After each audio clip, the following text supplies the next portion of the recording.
चीन के चावल के इनकार के बाद अब जापान ने हमारे आमों को लेने से इनकार कर दिया है। उनका कहना है कि भारत के आम अब खाने लायक नहीं है। उनको समय से पहले ही केमिकल्स की मदद से पकाया गया है, जो कि ह्यूमन बॉडी के लिए काफ़ी हार्मफुल है। एक तो हमारे पास दूसरे देशों को देने के लिए ज़्यादा कुछ नहीं था, और अब हमारे फ्रूट्स एंड वेजिटेबल्स पर भी रोक लगती जा रही है। अगर ऐसा ही चलता रहा तो हमें बहुत ही जल्द आर्थिक संकट का सामना करना पड़ेगा।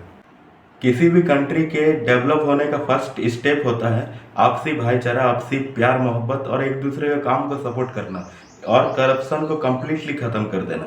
इस तरीके से कोई भी डेवलप कंट्री पहला स्टेप लेता है, उसके बाद ही वो और जाके आगे डेवलप करता है।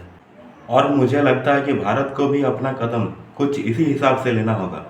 जैसा कि मैंने कहा, आपसी भाईचारे से, प्यार मोहब्बत से, एक दूसरे के काम को सपोर्ट करके और करप्शन को कम्प्लीटली ख़त्म करके तो ही आगे भारत बढ़ेगा। मुझे लगता है भारत का एजुकेशन सिस्टम उतना भी बुरा नहीं है, लेकिन आजकल लोग पीछे हट रहे हैं पढ़ाई लिखाई से। उसकी वजह यह है कि वो देख लेते हैं कि MBA चाय वाला, इंजीनियर चाय वाला, ये सब पढ़ लिख कर इतने बड़े बड़े डिग्री हासिल करने के बाद भी चाय बेच रहे हैं। लेकिन पढ़ाई लिखाई का होना हर एक व्यक्ति में बहुत ही ज़रूरी है, जिससे देश और भी ज़्यादा मजबूत होगा और देश के डेवलपमेंट होने के चांसेस और ज़्यादा बढ़ जाएंगे। तो अगर आप पढ़े लिखे नहीं होंगे तो आपके पास कोई भी डिग्री नहीं होगी और आप किसी भी कॉलेज या इंस्टीट्यूट या यूनिवर्सिटी में एडमिशन नहीं ले पाएंगे। और अगर कोई भी कंट्री डेवलप करता है तो वो दो चीज़ों से करता है, या तो वो किसी चीज़ को डेवलप करके या फिर कोई नया चीज़ इन्वेंट करके।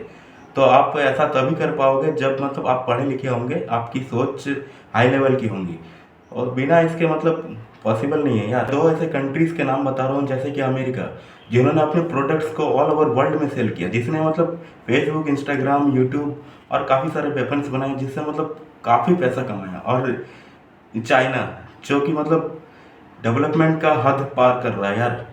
इस तरीके से डेवलप कर रहा है, हर चीज़ को बीट कर रहा है, हर चीज़ में नया नया इन्वेंट कर रहा है, इन्वेंट चीज़ को और इजी कर रहा है, और टेक्नोलॉजी में आगे बढ़ता जा रहा है। तो ये सब हो पा रहा है सिर्फ एक वजह से, वो है एजुकेशन।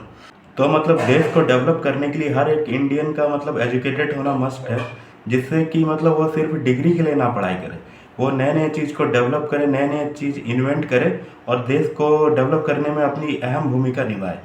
इसी तरीके से देश आगे बढ़ पाएगा। 3 चीज़ है, पहला एजुकेशन, दूसरा करप्शन को ख़त्म करके, और तीसरा आपसी भाईचारे से। फिर देखो देश कैसे आगे बढ़ता है।